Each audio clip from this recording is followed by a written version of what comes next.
Breaking news రాష్ట్రంలో municipal ఎన్నికల ప్రచార సమయం ముగిసింది. హోరాహోరీగా సాగిన ప్రచార పర్వానికి తెరపడింది. ప్రచార గడువు ముగిసిన నేపథ్యంలో ఎలాంటి బహిరంగ సభలు సమావేశాలు నిర్వహించకూడదని రాష్ట్ర ఎన్నికల సంఘం ఉత్తర్వులు జారీ చేసింది. సోషల్ మీడియా ద్వారా కూడా ప్రచారం చేయొద్దని సూచించింది. అభ్యర్థులకు సంబంధించి ఎలాంటి ప్రదర్శనలు గాని ఎన్నికల అంశాలను డిస్ప్లే చేయకూడదని స్పష్టం చేసింది. ఇక నిబంధనలు అతిక్రమిస్తే చట్టపరమైన చర్యలు తప్పవని హెచ్చరించింది రాష్ట్ర ఎన్నికల సంఘం.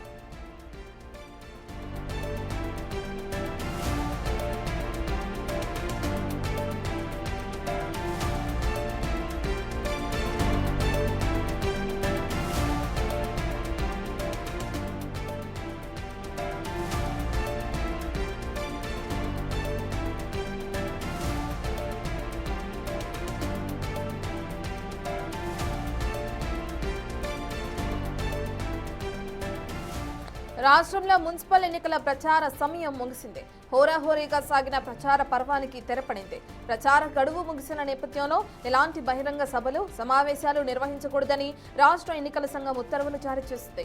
సోషల్ మీడియా ద్వారా కూడా ప్రచారం చేయొద్దని సూచించింది. అభ్యర్థులకు సంబంధించి ఎలాంటి ప్రదర్శనలు కానీ ఎన్నికల అంశాలను డిస్ప్లే చేయకూడదని స్పష్టం చేసింది. నిబంధనలు అతిక్రమిస్తే చట్టపరమైన చర్యలు తప్పవని హెచ్చరించింది రాష్ట్ర ఎన్నికల సంఘం.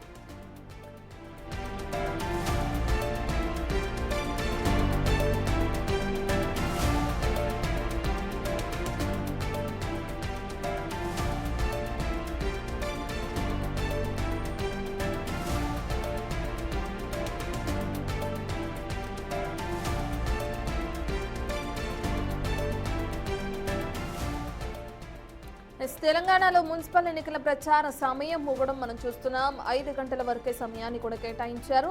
ఇప్పటి వరకు హోరాహోరీగా అన్ని పార్టీల అభ్యర్థులు ప్రచార పర్వానికి తెరతీశారని చెప్పుకోవచ్చు.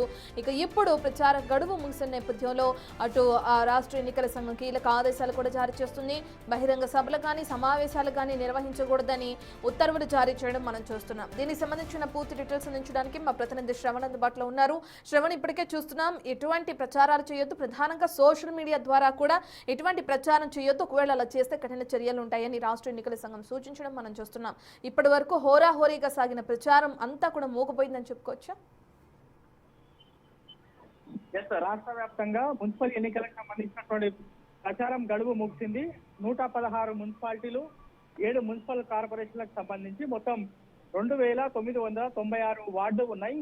సో ఇక్కడ అన్ని రాజకీయ పార్టీలు నువ్వా నేనా అన్నట్టు ప్రచారం చేశాయి. ఆ ప్రచారంకి సంబంధించినటువంటి గడువు ముగిసింది. ఇక మీదట అంటే రాబోయే 48 గంటల పాటు ఎట్లాంటి ప్రచారం చేయొద్దు అనేది రాష్ట్ర ఎన్నికల సంఘం కొద్దిసేపటి క్రితమే ఒక ప్రెస్ నోట్ కూడా విడుదల చేసింది. సోషల్ మీడియా ద్వారా కూడా ఎట్లాంటి ప్రచారాలు చేయొద్దు అనేది స్పష్టమైనటువంటి ఆదేశాలు రాష్ట్ర ఎన్నికల సంఘం ఇచ్చింది.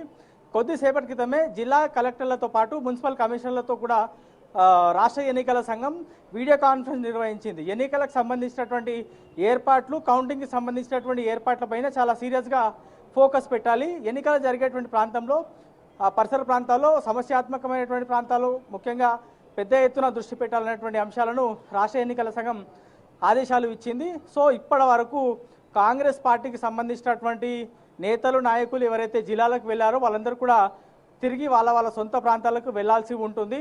ఎందుకంటే ఎవరైతే పోటీ చేస్తున్నారో వాళ్ళు ఆ ప్రాంతంలోనే వాళ్ళకి ఓటు హక్కు ఉండాల్సి ఉంది. దాంతోపాటు ఇతర ప్రాంతాలకు సంబంధించిన వాళ్ళు ఆ ఏరియాలో ఉండవద్దు. కాబట్టి రాష్ట్ర స్థాయి నాయకులు, జిల్లా స్థాయి నాయకులు, కొంతమంది ఇన్ఛార్జీలకు కూడా వాళ్ళ బాధ్యతలు ఇచ్చారు. కాబట్టి ఎవరైతే వేరే ప్రాంతాలకు వెళ్ళి అంటే వేరే మున్సిపాలిటీలకు కానీ వేరే జిల్లాలకు కానీ వెళ్ళి ప్రచారం చేస్తున్నారో వాళ్ళందరూ కూడా తిరిగి వాళ్ళ సొంత జిల్లాకి చేరుకోవాల్సి ఉంటుంది. దాంతోపాటు ఇతర పార్టీకి సంబంధించినటువంటి నేతలు కూడా అక్కడ ఉండొద్దు అనేది ఒక రూల్ ఉంది. సో ఆ రూల్కి అనుగుణంగా ఎవరు కూడా మున్సిపల్ యాక్ట్ 209 కింద రూల్స్కి వ్యతిరేకంగా ఎవరు కూడా వెళ్ళొద్దు అనేది రాష్ట్ర ఎన్నికల సంఘం స్పష్టమైనటువంటి ఆదేశాలు ఇచ్చింది. సో ఇప్పటి వరకు చాలా హోరాహోరీగా జరిగినటువంటి మున్సిపల్ ఎన్నికల ప్రచారం అనేది ఇప్పుడు పూర్తిగా మూగబోయింది. మైకులు కూడా మూగబోతున్నాయి. ఇది సైలెన్స్ పీరియడ్గా చెప్పొచ్చు. సో ఈ 48 అవర్స్ తర్వాత అంటే ఈ నెల 11వ తారీఖున మున్సిపల్ ఎన్నికలు జరగబోతున్నాయి. మొత్తం 116 మున్సిపాలిటీలు 7 మున్సిపల్ కార్పొరేషన్లు జరుగుతున్నటువంటి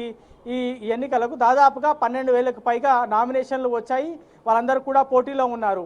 దాదాపుగా 3,000కు పైగా ఇండిపెండెంట్లు కూడా పోటీలో ఉన్నారు. సో ఎవరు మున్సిపల్ ఎన్నికల్లో అత్యధికమైనటువంటి సీట్లు సాధిస్తారు అనేది మనకి 13వ తారీఖున క్లారిటీ వచ్చేటువంటి అవకాశం ఉంది. ఇక మీదట మాత్రం సోషల్ మీడియా ద్వారా కానీ లేదా డిస్ప్లే ద్వారా కానీ ఏదైనా థియేటర్లో కానీ ఎట్లాంటి ఎలక్షన్కి సంబంధించినటువంటి ప్రచారాలు చేయొద్దు, ఓటర్లను ప్రలోభ పెట్టే విధంగా ప్రచారం చేయొద్దు, ఓటర్లను డైరెక్ట్గా కాంటాక్ట్ చేయొద్దు, మాకు ఓటు వేయాలని కూడా కోరొద్దు అనేది స్పష్టమైనటువంటి ఆదేశాలు ఇచ్చింది. కాబట్టి సో జిల్లా స్థాయిలో ఉన్నటువంటి కలెక్టర్లతో పాటు మున్సిపల్ కమిషనర్లు ఎన్నికల కోడ్ని చాలా కఠినంగా అమలు చేయాలి అనేటువంటి అంశాన్ని రాష్ట్ర ఎన్నికల సంఘం ఆదేశించింది. సమస్యాత్మకమైన ప్రాంతాలతో పాటు ఎక్కడైతే 144 సెక్షన్ అమలు చేయాల్సి ఉంటుందో దాంతోపాటు పోలింగ్కి సంబంధించినటువంటి కేంద్రాలు ఎక్కడైతే ఉంటాయో ఆ పరిసర ప్రాంతాల్లో 144 సెక్షన్ అమల్లో ఉంటుంది. కాబట్టి ఆ పరిసర ప్రాంతాల్లో పెద్ద ఎత్తున దృష్టి పెట్టాలి. దాంతోపాటు ఓటు వేయడానికి వస్తున్నటువంటి వారికి ఖచ్చితంగా వాళ్ళ దగ్గర కార్డుని చూసి ఓటు వేసే విధంగా వాళ్ళకి హక్కు కల్పించాలనేది రాష్ట్ర ఎన్నికల సంఘం ఆదేశించింది. సో ఓవరాల్గా మాత్రం మున్సిపల్ ఎన్నికలకు సంబంధించినటువంటి ప్రచారం గడువు ముగిసింది. 11వ తారీఖున ఉదయం 7 గంటల నుంచే ఎన్నికలు జరగబోతున్నాయి, అంటే పోలింగ్ జరగబోతుంది. 13వ తారీఖున కౌంటింగ్ జరగబోతుంది. రైట్.